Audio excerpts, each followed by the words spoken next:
बोलो श्री रामचंद्र महाराज जी की जय। सच्चे दरबार की जय। मानव जीवन का परम उद्देश्य है परमात्मा को जानना। जिसने मानव तन में आकर के परमात्मा को जान लिया वो इंसान है, नहीं तो पशु के समान है। ये मैं नहीं कह रहा हूँ, जितने भी धर्म ग्रंथ हैं वो सभी यही कहते हैं। धर्मेन हीना पशु भी समाना, जो धर्म से हीन है वो पशु के समान है। खाना पीना सो जाना एक कर्म है पशु समाना।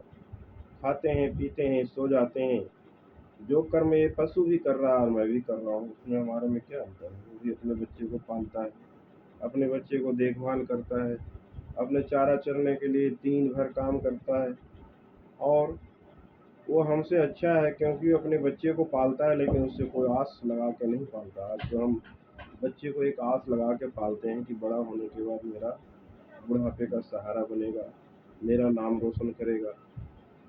इसलिए मानव जीवन का जो परम उद्देश्य है परमात्मा को जानना।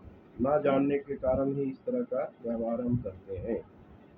रामायण में लिखा हुआ गोस्वामी तुलसीदास जी लिखते हैं कि बड़े भाग्य मानुष तन पावा सुर दुर्लभ सब ग्रंथ है गावा साधन धाम मोक्ष कर द्वारा पाए न जई कर लोक सवार। बड़े भाग्य से मानव का तन मिला। इस तन को प्राप्त करने के बाद परमात्मा को साधने के लिए मिला है, क्योंकि साधन धाम मुझ कर द्वारा पाए न जई पर लोक सवारा। साधन के रूप में साधने के लिए मिला। इसीलिए देवी देवता भी इस तन की महानता को गाते हैं, और देवी देवता भी इस तन में आने के लिए ललायित हैं, क्योंकि यही एक ऐसा तन है जिसमें आने के बाद परमात्मा को जान के हम परमात्मा के समान बन सकते हैं, मुक्त हो सकते हैं संसार सागर से। धर्मेन हीना पशु भी समाना,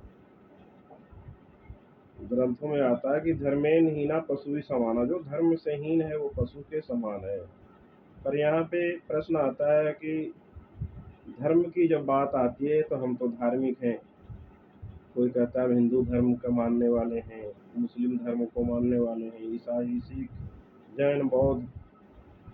तो ये धर्म धर्म नहीं है, ये तो संसार की रचना हुआ। उसके बाद हमारे आप जैसे लोगों ने, पंडित पुरोहितों ने ऐसा धर्म बना दिया। जाति के आधार पे, खान पान के आधार पे, व्यवसाय के आधार पे। ये धर्म धर्म नहीं है। धर्म तो कुछ और है, जिसके लिए ग्रंथों में महापुरुष बड़ा सुंदर लिखा है कि धर्म न दूसर सत्य समाना, आगम निगम पुराण बखाना। कि सत्य के सिवा और संसार में और कोई अन्य धर्म है ही नहीं। लेकिन यह भी प्रश्न आता है कि वो सत्य कौन सा। हम तो सात्विक हैं, सच्चे बोलते हैं, सत्य कार्य करते हैं, हम तो सत्य हैं, सत्यवान हैं। नहीं, ये सत्य सत्य नहीं है। ये सत्य तो उस सत्य को जानने के बाद अपने आप ही हमारे भीतर प्रकट हो जाता है।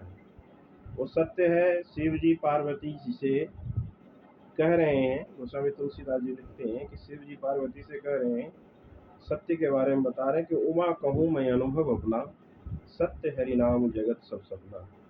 कहते हैं संसार में अगर कोई सत्य है तो परमात्मा का नाम, जो हमारे तुम्हारे भीतर सभी के भीतर बसा हुआ है, सभी के भीतर समाया हुआ है, उस नाम को जाप करना है, उस नाम को जानना है, तभी जाके हमारा जीवन सफल है। अनर्थ 84 लाख योनों में ही भटकना पड़ेगा। उस नाम को जान करके, उस रूप को जान करके परमात्मा को आज हम भक्ति करते हैं, संसार के सारे कार्य करते हैं, जिसके लिए कहा है कि कर से कर्म करो विधि नाना, मन राखो प्रभु कृपा निधाना। कर से तो सारे काम करना है, लेकिन मन को प्रभु को लगा के रखना है। यही संसार में मनुष्य को आने का यही एक नियम है, यही एक रास्ता है संसार सागर से पार होने का। इसलिए नाम के विषय में भी आता है कि हम तो बहुत सारे नाम जानते हैं, राम है, कृष्ण है, केशव है, कन्हैया है। ये परमात्मा का नाम नहीं है। परमात्मा कृष्ण और राम खुद कहते हैं कि ये तो हमारा गुणवाचक नाम है, गुणों के आधार पे रखा हुआ नाम है। इस नाम को अगर जप के तर जाता तो फिर कौन ने मेरा नाम लिया। द्वापर युग में सब मेरे नाम लेके ही पुकारते थे, कृष्ण कह के, केशव कह के, गोवर्धनधारी कह के, राम राम कह के। लेकिन ये राम तो हम संसार में आए, किसी के गर्भ से जन्म लिए या किसी न किसी रूप से प्रकट हुए, तब लोगों ने नाम रखा मेरे गुणों के आधार पर। कीर्तम नाम कहते तेरी जीवा, सत्य नाम तेरा पर पुरोला। एक कीर्तम नाम है, किसी के द्वारा रखा गया उस नाम को तुम जप रहे हो। वो नाम जो आदि अनादि अगादि कथा ध्रुव से प्रहलाद अजामिल तारे नाम उचारी तरी जन का सूझी। नाम उधार विचार हमारे, वो आदि है अनादि है।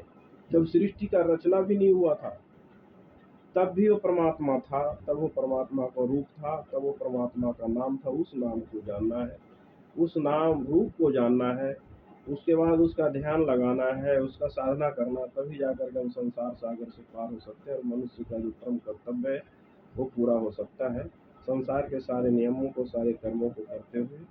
बाकी इसके आगे का अगला भाग, ये पहला भाग है, अगला भाग मैं फिर किसी और वीडियो में दूंगा। अगर ये वीडियो आपको अच्छा लगे तो लाइक कीजिए, सब्सक्राइब कीजिए और कमेंट में अपना विचार डालिए, ताकि मैं आपके लिए ऐसे ही कुछ प्रवचन, सत्य प्रवचन, जिससे आपके जीवन में सुधार आए, जीवन सफल हो और अपने तन मन धन के अंदर परिवर्तन हो, शुद्धिकरण हो, इसको सुन करके तो मैं आपके लिए लक्ष्य लाता रहूं।